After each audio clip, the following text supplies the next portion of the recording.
Ao longo dos séculos, a Igreja se relacionou com distintos personagens muito poderosos. Nella storia del cristianesimo ci sono molte pagine oscure. Os profetas precisavam da parte política para que suas profecias se cumprissem. A Igreja teve um papel muito decisivo na repressão, perseguição, tortura, assassinato e morte de militantes católicos que a incomodavam. Se fossi Papa, non farei accordi con Hitler ou com Mussolini. Qual foi o papel da Santa Sé durante o Holocausto Judeu? Se você não se converter, você morre. Teve um papel fundamental na fuga dos nazistas. Foi chamado de Papa de Hitler. Molti ebrei sono stati salvati, nascosti in Vaticano, nei conventi. Por que motivo a Igreja se envolveu num dos maiores escândalos econômicos da história? Dentro do mundo eclesiástico existem verdadeiros grupos mafiosos. Lo IOR era la cloaca della corruzione e della immoralità all'interno della città del Vaticano. A forma da cruz é a forma da espada. Jesus deixou muito claro que a espada não era o melhor jeito. Como evitar as relações perigosas?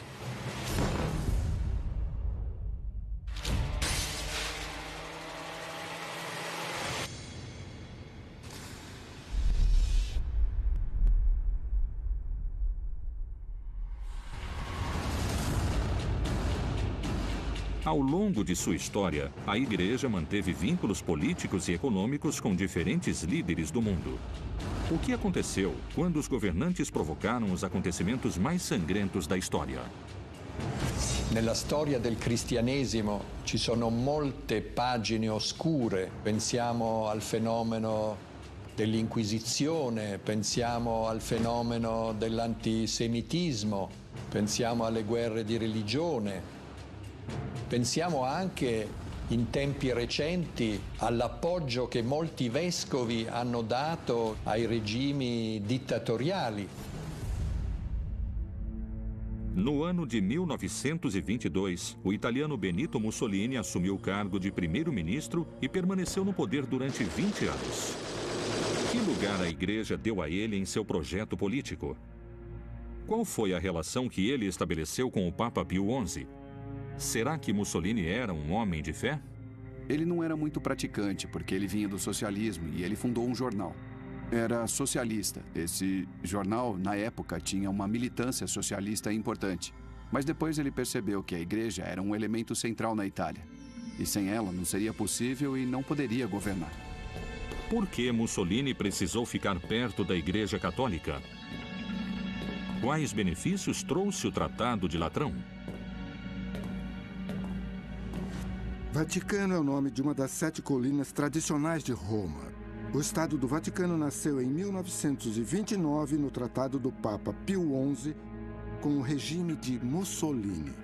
Obviamente, a aliança entre o religioso e o político é o que permite que se realize tudo o que os hierarcas das religiões e das igrejas dizem.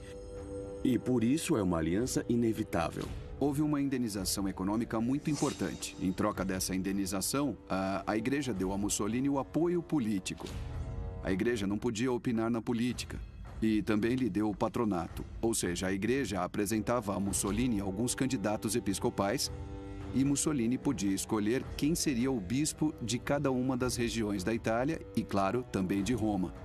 Questo che mi scandalizza è tuttavia spesso comprensibile con la prudenza umana che cerca di evitare scontri troppo duri con i regimi politici esistenti. Se fossi Papa non farei accordi con Hitler o con Mussolini, per esempio, ma tuttavia non mi sento di condannarli così duramente perché ci sono delle circostanze che limitano la colpevolezza di questa loro scelta. Quais foram as consequências do Tratado de Latrão? A consequência foi que Mussolini ganhou um apoio muito poderoso. Era uma questão muito poderosa sobre o poder terreno e o poder espiritual da Igreja. Ninguém o incomodaria e ninguém o questionaria. A Igreja foi uma parte importante do esquema de poder do fascismo. O regime fascista foi um regime muito importante, porque foi o grande mestre de Hitler. Por que muitos historiadores atribuem à Igreja Católica a origem do antissemitismo? Do ponto de vista cristão, segundo o Novo Testamento, os judeus eram deicidas, eram assassinos de Deus. As igrejas cristãs, todas elas, levaram o ódio aos judeus a todos os cantos da terra. Inclusive a lugares onde não existiam judeus. Ao longo de toda a história, as igrejas falavam, principalmente na Páscoa, que Deus é amor. Deus encarnou no seu Filho, Jesus, que foi crucificado. E também que os judeus mataram Jesus. Não é preciso ser psicólogo para entender que esse tipo de educação levará ao ódio aos judeus. Hitler era católico. Hitler foi acólito e coroinha. Hitler tentou entrar no seminário. Hitler queria ser um sacerdote católico. Qual foi o vínculo que Adolf Hitler teve com a religião católica e com as pessoas influentes da igreja? Hitler, do mesmo jeito que aconteceu com todos os poderosos, tinha bons vínculos com alguns católicos e tinha bons vínculos com algumas autoridades protestantes porque ele sabia o que lhe convinha. Mas sempre tem pessoas dispostas a fazer o pior, mesmo em nome da religião. No ano de 1939, morreu o Papa Pio XI e seu lugar foi ocupado por Pio XII. Qual foi o papel que a Igreja desempenhou durante o nazismo? Qual foi o papel de Pio XII durante o Holocausto? Eu acho que o Papa Pio XII foi um dos piores papas da história. Muitos duvidaram dele. Isso teve a ver com o apoio explícito e com a condescendência muito importante com os regimes fascistas e também nazistas. Será que Pio XII sabia o que acontecia nos campos de concentração nazistas? Havia dois problemas. O primeiro era que a Igreja Católica tinha a estratégia de aceitar as piores condições para poder continuar com seu trabalho pensando a longo prazo. Por esse motivo, se assinou o tratado que praticamente se comprometia, que subordinava a Igreja Católica ao Terceiro Reich. Isso era muito claro. Ele deve ter sabido que tinha campos de concentração e, bom, ele era testemunha das coisas que faziam com o povo judeu.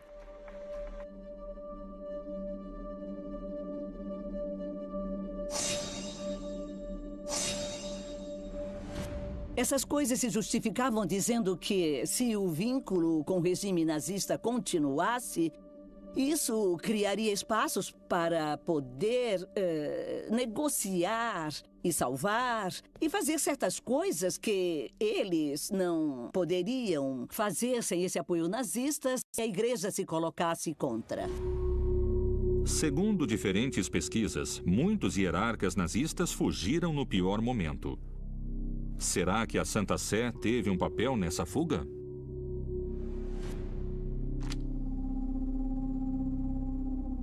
A igreja teve um papel fundamental na fuga dos nazistas. Isso aconteceu nos anos 1943, 44 e principalmente 45. Os principais hierarcas do nazismo conseguiram fugir com a ajuda da Cruz Vermelha, da CIA, de uma parte da inteligência britânica e principalmente com a ajuda do Vaticano. Ele os escondia, os enviava a Portugal, à Espanha, também à Argentina, ao Brasil, ao Paraguai e ao Chile. E, claro, aos Estados Unidos, mas não se fala muito sobre isso. Havia pessoas que chegaram a países da América do Sul com passaportes do Vaticano. Essas pessoas eram criminosos de guerra nazistas ou pessoas comprometidas com o nazismo, e todas chegavam com passaportes do Vaticano. As pessoas têm que tomar muito cuidado e ser muito transparentes quando existem acordos escritos ou convênios com os governos, porque a história não nos deixa esquecer. E temos que lembrar a experiência do vínculo da Igreja Católica com o nazismo. Le cose che mi scandalizzano di più talvolta nella storia dei papi è il fatto che certi papi sono stati troppo amici di capi di Stato sanguinari. É necessário manter uma certa distância, porque, de alguma forma, uma grande aproximação com os poderes políticos pode provocar a corrupção. Faz com que as tentações da corrupção se façam presentes. Será que a Igreja podia ter intervindo mais durante o nazismo? Ou ela fez tudo o que podia? O Papa Pio XII chegou a ser chamado de Papa de Hitler porque se percebe que ele não foi suficientemente capaz de enfrentar de uma forma mais rigorosa o nazismo. O Papa, como figura representativa da Igreja Católica, estava em Roma. Roma estava dentro da área controlada pelos alemães. E, obviamente, ele tentou dirigir tudo da forma mais diplomática possível. O Papa Pio XII atualmente está participando de uma espécie de juízo histórico. Tem livros que estão a favor dele, a favor do Papa, que defendeu os judeus, do que esteve contra Hitler. Outros livros estão contra. Por se tratar de uma guerra, as istituições não podem ser contra ou a favor. Forse la Chiesa avrebbe potuto fare di più, perché essendo un ente multinazionale così diffuso nel mondo, forse avrebbe potuto esercitare un'autorità più franca contro Hitler, contro il nazismo. Non l'ha fatto. I compromessi che la Chiesa ha fatto con il nazismo, per esempio, anche col fascismo in Italia, sono spiegati, non giustificati ovviamente, ma spiegati com ragione di prudenza. A realidade sempre é imperfeita e perturbadora. É necessário aceitar que houve ambiguidade por parte da Igreja. Eu não questionaria Pio XII por ele ter adotado certos detalhes, certas aberturas ou certos discursos. Não podemos ser tão contundentes no juízo histórico. Será que toda a instituição eclesiástica teve a mesma atitude prudente? Para entender a Igreja Católica, temos que entender que uma coisa é o Papa e outra coisa são as igrejas particulares. Não podemos pensar na Igreja como uma coisa só. Para alguns historiadores, a Igreja utilizou o silêncio como uma já que o fato de denunciar os acontecimentos poderia ter provocado maiores represálias. Se essas coisas se tornassem públicas, podia acontecer, e de fato aconteceu, eles agiriam com mais represálias nos campos de concentração. Avendo da fare con un regime duro come quello di Hitler, avevano ragione di aver paura, per esempio.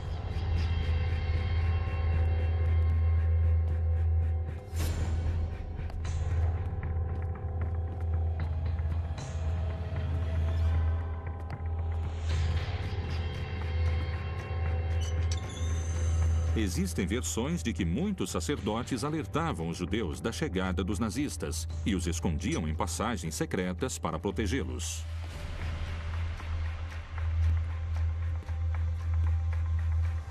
Durante tutto il periodo nazista, molti ebrei sono stati salvati, nascosti in Vaticano, nei conventi. É verdade que a Igreja poderia ter feito mais, mas eu acredito que não devemos colocar a Igreja em nenhum dos dois extremos. Será que existem fatos concretos que possam mostrar que a Igreja ajudou os perseguidos? A Igreja Católica Polonesa estava contra os nazistas e participou da resistência. Aconteceu essa mesma coisa com outros setores da Igreja Católica. Se si va a Gerusalemme, al cimitero ebraico, alla celebrazione dell'Olocausto, eccetera, ci sono dei giusti cristiani cattolici che hanno aiutato gli ebrei.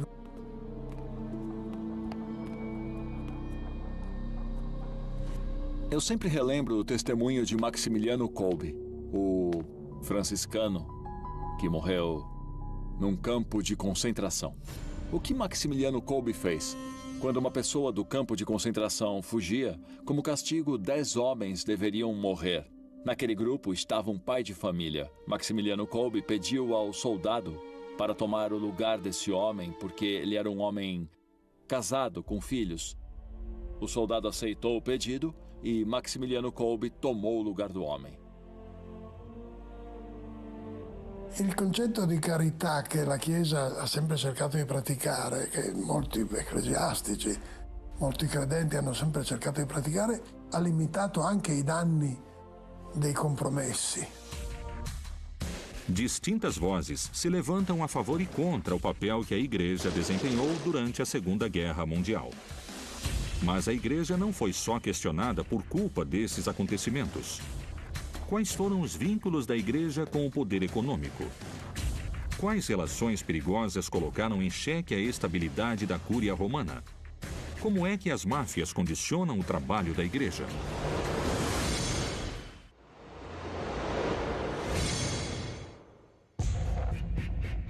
Quais foram os vínculos da igreja com o poder econômico?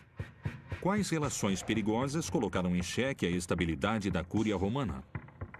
Como é que as máfias condicionam o trabalho da igreja? A Santa Sé estabeleceu vínculos políticos complexos ao longo de sua história. Mas o que aconteceu com o poder econômico? Será que a Santa Sé consegue ficar afastada dele? A religião sempre vai influenciar o poder e o poder sempre vai influenciar a religião. Ambos estão ligados. E os profetas sempre precisaram da parte política para fazer com que suas profecias se cumprissem.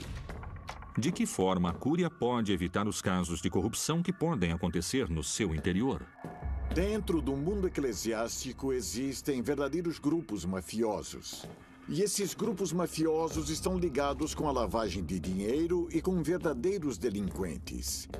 É preciso entender que, por um lado, existem máfias e, por outro lado, gente decente. Essas pessoas decentes sentem que elas têm um compromisso, um desejo de resgatar a igreja desses mafiosos. No começo do pontificado do Papa João Paulo I, aconteceu um dos escândalos financeiros mais estrondosos da história. È un fatto che la Chiesa abbia avuto interessi enormi sia nel Banco Ambrosiano con Calvi sia nella banca di Sindona e che per fare soldi si sia alleata con personaggi che avevano affari con la mafia. Michele Sindona foi um comerciante que estabeleceu relações com alguns membros do Vaticano. A partir desse momento, ele ficou conhecido como Banqueiro de Deus. Sindona fonda una banca, la banca privata finanziaria, e in questa banca, grazie ai suoi rapporti con il cardinale Montini, che poi diventerà Paolo VI, Papa Paolo VI, riesce a far entrare anche lo IOR, sia pezzi della mafia siciliana, sia pezzi della mafia americana. O que a igreja pode fazer com as pessoas influentes da máfia que estão infiltrados na instituição? Quais foram as consequências quando o Papa resolveu intervir?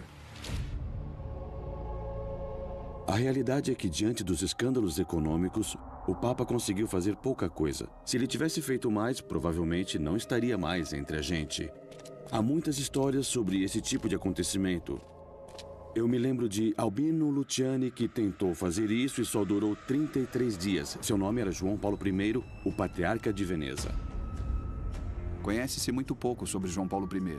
Sabemos que ele tentou instaurar essa concepção cristã de se desapegar dos bens materiais. Ele quis vender alguns bens da igreja para ajudar os pobres do mundo e também questionou o instrumento financeiro do Vaticano, que incluía o Banco Ambrosiano, por exemplo. Nesse banco, onde existia uma verdadeira máfia liderada por banqueiros como Roberto Calvi, e era muito próxima de personagens da loja Propaganda 2.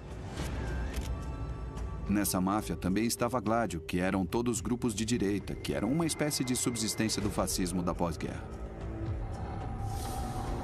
Papa Luciani diceva che il primo provvedimento che avrebbe preso era quello di mettere ordine nello IOR. Io sono convinto che non glielo potevano permettere perché lo IOR era, come abbiamo visto a distanza di 37 anni, era la cloaca della corruzione e della immoralità all'interno della città del Vaticano.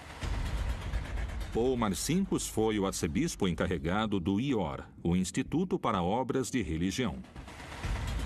No final dos anos 60, ele fez negócios junto a Michele Sindona, ex-assessor de Paulo VI, e com Roberto Calvi, presidente do Banco Ambrosiano.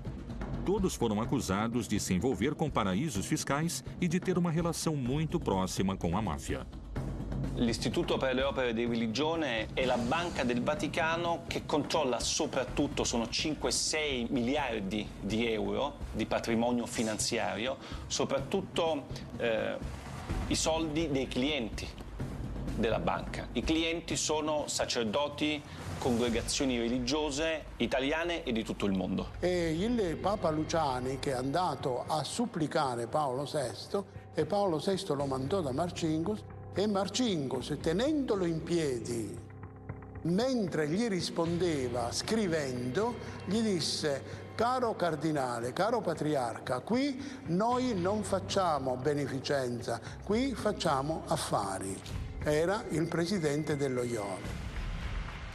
Il problema è che lo IOR nel corso dei decenni è finito in tantissimi scandali, perché all'interno dello IOR hanno riciclato denaro i mafiosi, hanno riciclato denaro politici, imprenditori, tutte persone che non avevano alcun diritto, secondo le leggi del Vaticano, di avere i soldi allo IOR. Monsignor Marcinkus, che all'epoca era il capo dello IOR, perché Marcinkus aveva comprato con il Banco Ambrosiano di Calvi, aveva comprato tutte le banche popolari venete, che erano quelle che finanziavano i piccoli imprenditori, le imprese di famiglia, i contadini, i pescatori, che dava dei prestiti basati sulla parola. Eliminando questo circuito, diciamo, di base, creò la premessa per la rovina dell'economia veneta. Incredibilmente, per 20 anni lo IOR è stato in mano a personaggi che per fare affari, diciamo, non rispettavano, se ne fregavano delle parole del Vangelo. A un certo punto questa cavalcata si interrompe quando si scopre che la banca di Sindona ha dei rossi spaventosi. Alguns dos protagonistas desse escândalo morreram de formas que levantaram suspeitas. Michele Sindona foi envenenado. Roberto Calvi foi encontrado morto embaixo de uma ponte na cidade de Londres. La figura di Papa Luciani, Papa Giovanni Paolo I, è da una parte un mistero, dall'altro un errore della storia. Questo Papa, che era abbastanza, come dire, malato, ma era deciso ad intervenire sullo IOR, a mio parere è stato ucciso. È chiaro che quello che in quei 33 giorni Giovanni Paolo I ha detto, ossia di voler fare una trasparenza maggiore sull'Istituto delle Opere di Religione, in cui il dominus assoluto era Marcinkus, ricordiamolo, ha fatto immaginare che qualcuno potesse non amarlo particolarmente. Da questo al fatto che Papa Luciani sia stato ucciso ce ne passa moltissimo. Ad oggi non ci sono prove per dire che ci sia stato un omicidio.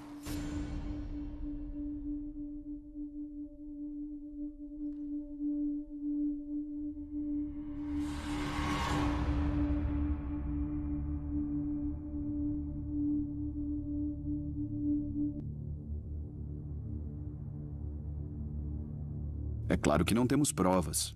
Nós nunca teremos provas. É muito provável que tenha se tratado de um assassinato por sua excessiva preocupação com a justiça. Isso é muito provável. Essas não foram as únicas mortes que existiram na história dessa instituição religiosa.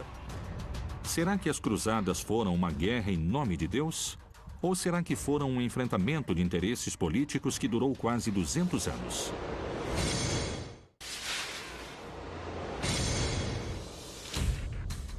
No século XI, se iniciaram oficialmente as Cruzadas, um dos episódios bélicos mais cruéis da história da Igreja. O que motivou que milhares de homens morressem em nome de Deus? As Cruzadas foram um movimento muito curioso. Alguns autores disseram que foram 11 cruzadas e outros disseram que foram 13 cruzadas, ou até mais. Esse é um movimento que surgiu com o desejo de salvar Jerusalém do ingresso de alguns grupos árabes a essa região. Oficialmente começaram com o chamado do Papa Urbano II, em 1905. Esse chamado foi para libertar a Terra Santa, Israel e a Palestina dos turcos seljúcidas que tinham se aproximado da região e que tinham criado um cataclisma em toda a região do corredor sírio-palestino. Depois, esse movimento foi avançando tanto que se criou a ideia de que se uma pessoa não participasse da cruzada, não poderia se salvar tão facilmente. Essas expedições mudaram a vida cotidiana dos homens e mulheres da época. Teve outro surgimento que nasceu graças às cruzadas e foi o surgimento dos hospitais. Muitas pessoas não conseguiam continuar. Tinham que lutar contra outros grupos que encontravam. Por isso, vários grupos de mulheres emprestavam suas casas. Também surgiram as pousadas, como os hotéis para as pessoas descansarem quando precisassem. Não podemos achar que todas as cruzadas foram iguais. Se foram cruéis, foram guerras. Nas guerras se luta com armas e se mata pessoas. Uma das coisas mais impactantes das cruzadas foi a destruição das comunidades judias do reino com passagem das cruzadas. E as histórias são cruéis. Existem crônicas judias do século XI e XII, nos quais se narra que os judeus eram trancados em sinagogas e tacavam fogo neles. Ou que eles eram mortos, um de cada vez, com uma espada diante de suas famílias. E também na Palestina, os cruzados chegaram, então começaram uma guerra com os muçulmanos e os mataram como se mata numa guerra. E isto foi errado. E foi muito cruel. E depois criticam os muçulmanos. Como eram os homens que participavam das cruzadas? Por que decidiram entregar suas vidas numa guerra santa? Os homens que participaram das cruzadas e que chegaram vivos não tinham sido bons cristãos. Era melhor quando eles morriam nas cruzadas, porque eles tinham mais reconhecimento por parte da igreja e de Deus. Tem pessoas que falam que existiram cruzadas de crianças, onde as crianças eram obrigadas a fazer as mesmas coisas que esses homens faziam. Será que a fé incentivou uma das guerras mais escuras, sangrentas e longas da história da igreja? Será que a Guerra Santa foi uma cruzada política? Eles conseguiram conquistar Jerusalém. Apareceu o reino de Jerusalém, que é um reino cruzado, que tem um limite de duração. Depois foram expulsos e se transformaram em interlocutores da realidade cristã do Oriente, sem pretensão com os muçulmanos, até serem eliminados. Muitas vezes, as cruzadas foram interpretadas como uma marca de expansão da Europa feudal a outros territórios. Não estavam muito vinculadas a um fenômeno religioso como a recuperação da Terra Santa. Isto é, se você não se converter, você morre. Podemos dizer num nível metafórico e não metafórico que a forma da cruz é a forma da espada. E dessa forma, o cristianismo foi levado a todos os cantos do mundo. É muito importante lembrar que não foram guerras de religiões, foram guerras políticas. Mesmo que as cruzadas tivessem motivações religiosas. Apesar disso, essa guerra teve motivos políticos e de equilíbrio de poder, de ver quais eram as maiores potências no Mediterrâneo. Jesus foi muito claro quando disse que a espada não era forma de incentivar a religião. Ele mesmo morreu e deixou que o matassem. Então não pode existir uma razão religiosa cristã para fazer uma guerra. A Igreja Católica se manifesta contra as guerras e é a favor de dar amor. Porém, constantemente deve enfrentar críticas por seu papel e sobre sua falta de ação diante de grandes tragédias. A América Latina sofreu uma das ditaduras mais cruéis da história. Será que a instituição podia ter feito algo? Qual foi o papel do Papa Francisco durante a ditadura na Argentina?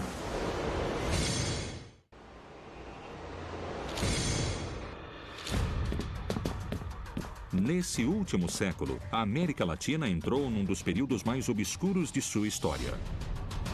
Como foi que a Igreja agiu diante dos acontecimentos violentos daquela época? Qual foi o papel de Jorge Bergoglio durante a ditadura argentina? É importante lembrar que o continente da América Latina, é um terreno muito fértil para a alegria. mas também para as paixões.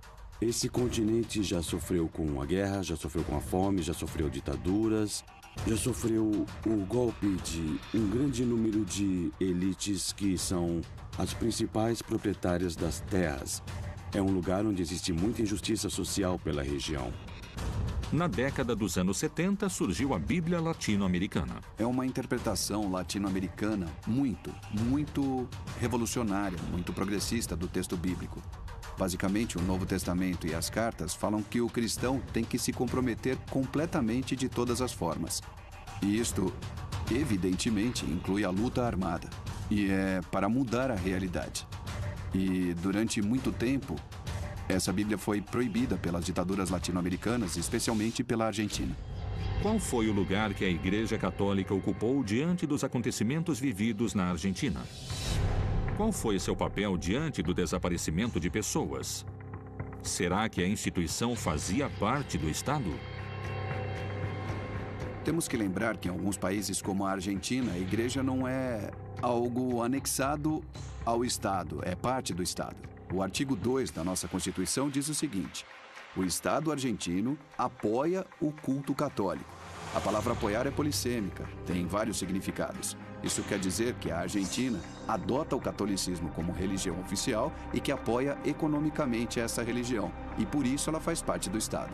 Por isso as ações do Estado são apoiadas pela Igreja e promovidas pela Igreja. Então por isso a Igreja teve um papel muito decisivo na repressão, perseguição, tortura, assassinato e morte de militantes católicos que a incomodavam.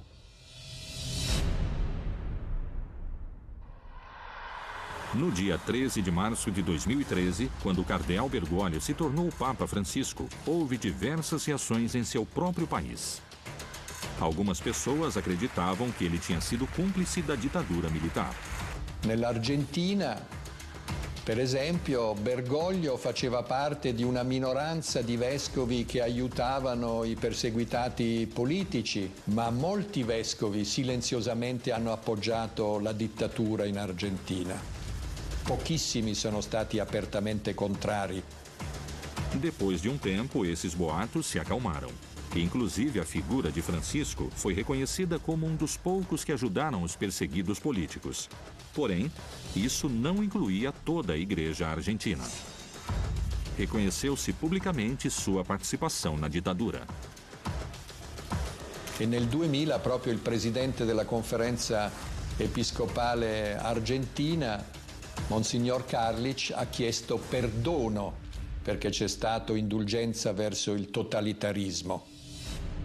Será que esse vínculo da Igreja com o poder político e econômico influenciou o afastamento dos fiéis?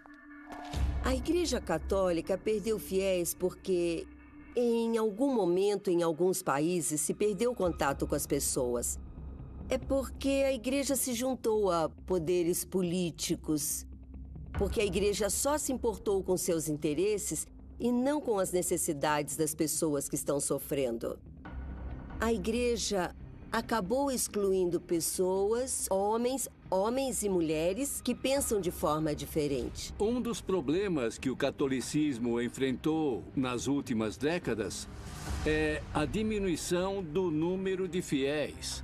Então, para muitas pessoas da Igreja, isso é algo muito doloroso. O mecanismo que eles utilizam para dominar os fiéis quase sempre é a ignorância. A ignorância tira o poder. O saber dá poder. Se os fiéis soubessem muitas coisas sobre a história da sua própria religião, se eles conhecessem a história da teologia, a história das igrejas, se eles soubessem o estrago que a violência e a culpa causam neles, então muitos deles deixariam de seguir as suas igrejas. Eu acho que a negação é um mecanismo que eles usam quando essas coisas vêm à tona. Será que a Igreja escutou as críticas dos seus opositores? Qual é a nova perspectiva que a Igreja inventou? Quais foram os gestos da Santa Sé depois do Holocausto? Qual foi o posicionamento da Igreja diante dos acontecimentos que colocaram em xeque a estabilidade da instituição? Será que a mensagem de Francisco foi o começo de uma tentativa de que muitos acontecimentos violentos não se repetissem? Será que ele vai conseguir evitar que a história se repita?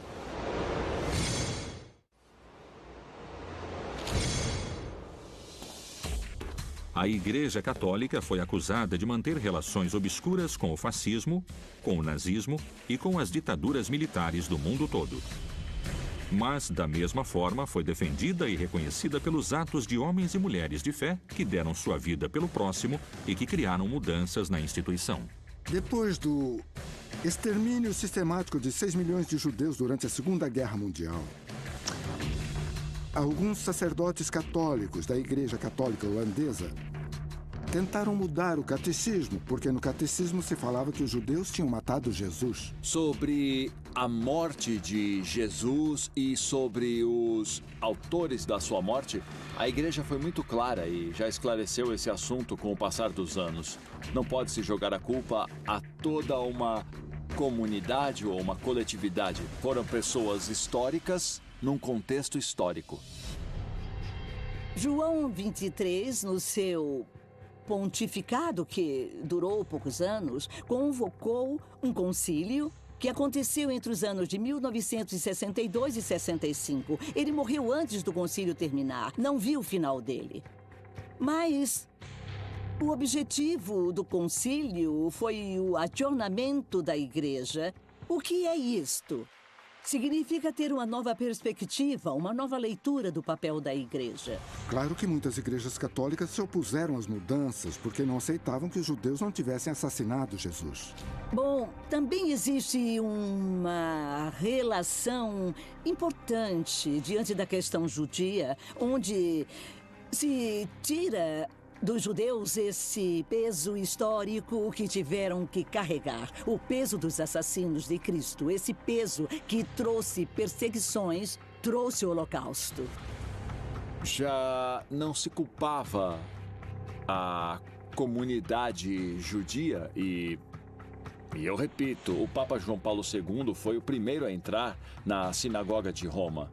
Essa comunidade que ele chamou de irmãos mais velhos na fé. Mas não se esquece o contexto histórico de uma morte que foi histórica e que teve responsáveis históricos. Será que a Igreja reconheceu seus erros históricos? Será que pediu perdão? Eu acredito que a Igreja Católica Apostólica Romana deve questionar muito todo o comportamento no decorrer da história da Igreja Católica. Quem começou a fazer isso foi o importantíssimo Papa João Paulo II. Eu entendo que o diálogo entre o mundo cristão e o mundo judeu começou com João Paulo II. Esse diálogo sobre entender que todos os seres humanos são isso, são seres humanos. O Vaticano tem histórias muito obscuras, com honrosas exceções. Essas exceções são o João 23, o Paulo VI, o interessantíssimo João Paulo I e também o João Paulo II. Mas principalmente Francisco. Estamos falando de 4 pessoas ou 5 pessoas num período de milhares de anos.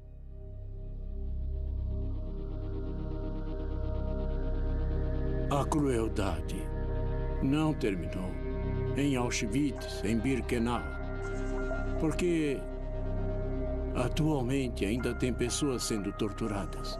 Muitos prisioneiros são torturados. Isso é terrível. Eles vivem, me desculpe, mas como animais. Francesco stimola i credenti e soprattutto le strutture della Chiesa a capire il valore delle differenze, sia il valore anche del pluralismo del pensiero. Francesco sottolinea spesso che mai nella Chiesa bisogna usare il nome di Dio per motivi politici e condanna sistematicamente il fondamentalismo di qualsiasi religione che usa il nome di Dio per atti di violenza o di terrorismo. Eu acredito que nos últimos papados existiu uma atitude muito parecida, porque eles rejeitaram as ditaduras, rejeitaram o fascismo. Podemos ver em João Paulo II, em Bento XVI e no Papa Francisco um desejo de rejeitar todas essas coisas. Será que essas mudanças são possíveis? Quais obstáculos Francisco deverá enfrentar para evitar que aconteçam atos de violência? Però oggi anche la situazione della Chiesa è frammentata in tutto il mondo e quindi dipende dalle singole nazioni dove semmai la Chiesa è compromessa con interessi politici o economici.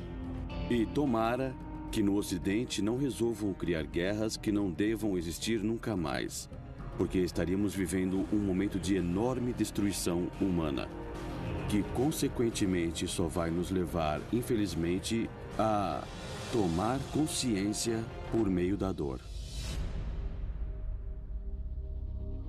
Hoje foi um dia muito especial. Todos nós aqui somos pecadores. Temos o peso de nossos pecados.